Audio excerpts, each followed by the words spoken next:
Bir түшүнүк бар. Адал, арам, таза, кир. Пешене тери менен акча таптыңыз, барып нан алдыңыз. Бул адал. Ылайга түшүп кетти, кир болду, эчтеке эмес, тазалап жесеңиз болот. Бирок уурулук менен акча таптыңыз, барып туруп нан алдыңыз, бул арам. Таптаза болсо дагы арам. Аны жесе болбойт. Демек, биз түшүнүшүбүз керек. Таза кир адал арамдан айырмасын. Арам менен негеде Пайгамбарыбыз саллаллаху алейхи ва саллям айтат, бир лукма, бир кесим өтсө 40 күн ибадаты кабыл болбойт дейт. Арам менен чоңойгон денеге дозоктун оту гана жетиштүү дейт. Ошондуктан биз эмнени жеп атабыз, ойлонуп жешибиз керек экен. Экинчиден, тамак жегенде адам эми күчтөнүп, бакубат болуп, ушуну кайда сарптайт күчүн? Арамга сарптабай, Алланын өкүмүнө, Алланын ибадатына сарптаймын деп, ушу ниетте тамак жеш керек. Анткени Алла Таала өкүм берген: "Кулу вашрабу ва ла тусрифу".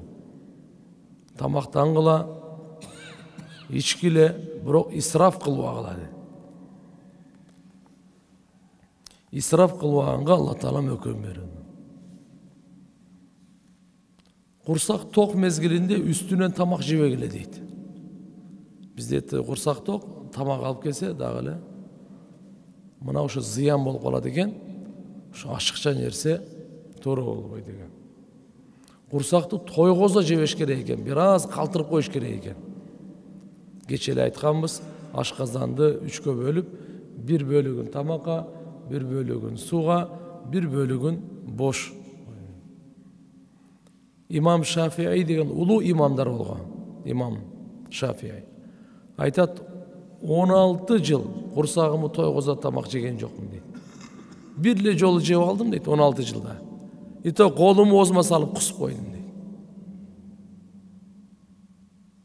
Эмне үчүн дейт? Анткени курсакты тойгозо жеш бул уйкуну алып келет дейт. Салмакты күчөйтөт дейт. Акылды азайтат дейт. Жүрөктү катырат дейт. Имам Шафии рахимахуллах айтат. Жолдо тамак жебегиле дейт. Анткени мына базарларда эл нары бери өтүп атат, жолдо биз аз ушундай болуп кетти. Жалпы адатка айлана баштады. Bunday тамак жеген адамгерчиликсиз, мында төмөндүк деп эсептелет экен да. Төмөн.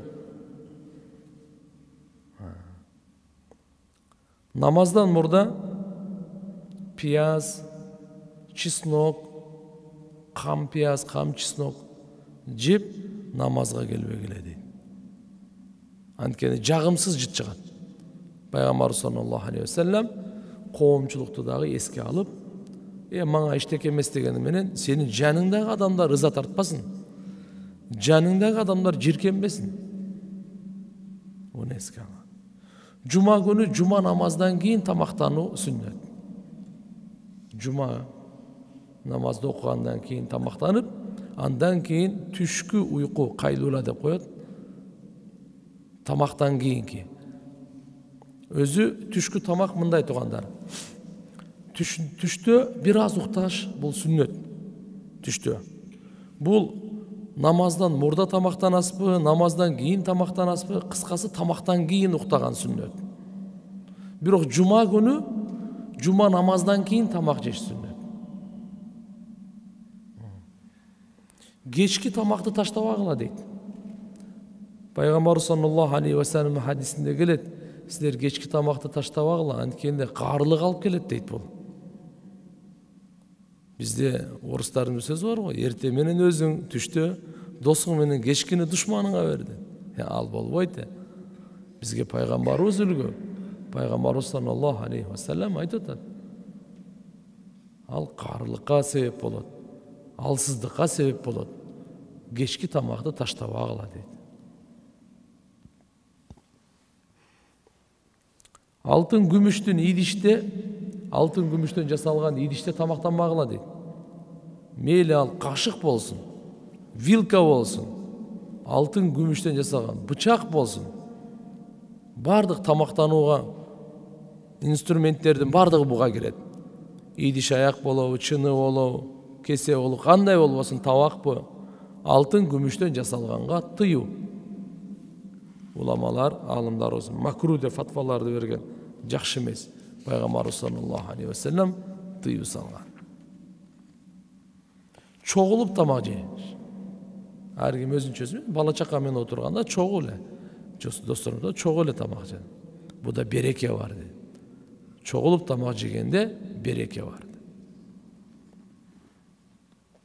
Эми тамактануудан мурда тамактануудан алдыңкы адептер. Эң биринчи колду жуу. Пайгамбарыбыз сүннөтү боюнча тамактануудан алдын, тамактангандан кийин колду жууп, оозду чайкоо. Мына биздеги маданият, мына биздин тазалык 14 кылым мурда айтылган. Колду жууп, оозду чайкап, тамактангандан кийин колду жууп, оозду чайкап. Биринчисинде башында медицина, аягында барака. Дасторкон салып тамак жейиш. Азыр карасаңыз, дасторконду деле унутуп калды. Сүннөт боюнча дасторкон салып тамак жейт. Аз тамак болсо да бир нерсе салып жеш керек. Мына биздин маданият. Туруп алып эле жеп кете берет.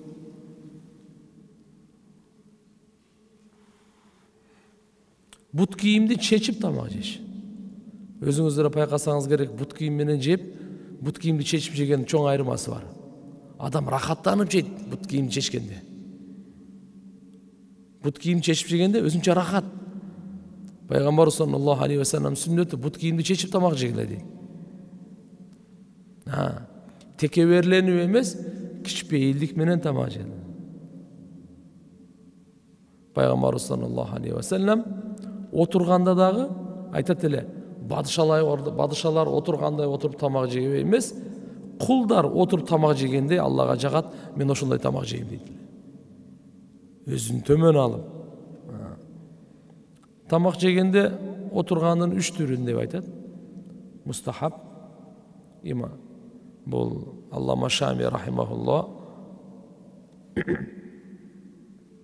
Биринчиси эки тизени көтөрүп, отуруп тамак жештик. Экинчиси бир тизени көтөрүп, экинчи тизени ылдый кылып тамак жештик, көтөрүп алганда.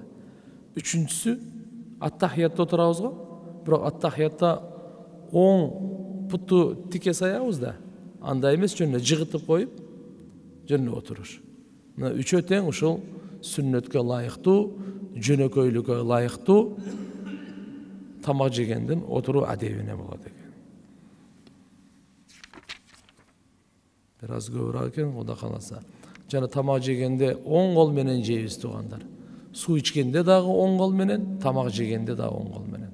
Пайгамбарыбыз айткан, ким сол кол менен жесе, шайтан менен чогуу жейт деген.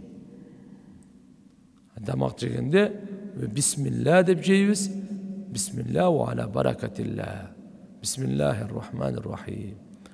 Оң кол менен өзүбүздүн алдыбызда. Өзүбүздүн алды. Тамактан бир аз жерге тияк бияка түшүп калса, күрүч, камыр, аны шайтанга таштабагыла. Билбейсиңер кайсынысында береке бар экенин, кайсынысында шифа бар экенин. Аны да жеп коюш керек. Тазалап жеп коюн. Тамак жеп бүткөндөн кийин Алла Таалага мактоо менен, андан кийин колду жууп, оозду чайкап коет экенбиз. Албетте, отургучка бүгүнкү күндө кресло, отургучтардын түрлөрү бар. Аларга отуруп тамак жесе болот, уруксат. Бирок жерге отуруп тамак жеш бул сүннөткө жакын. Жерге отуруп тамак жеген бул сүннөткө жакын. Туруп тамак жеген болбойт. Туруп алып тамак жеп салатпайбы? Жок, болбойт. Биз инсанбыз, биз мусулманбыз. Ар бир нерсенин өзүнүн адеби бар, ар бир нерсенин өзүнүн көңүлү бар. Кээде бир адам бир нерсе окуй берет, тияк бияк олар сүйлөшө берет, мейли. Тамак жегенде тамакка дагы көңүл буруш керек экен. Эмнени мен жеп атам? Ага дагы көңүл буруп. Алла таалам баарыбызга амал кылганга товфик берсин. Субхана раббика.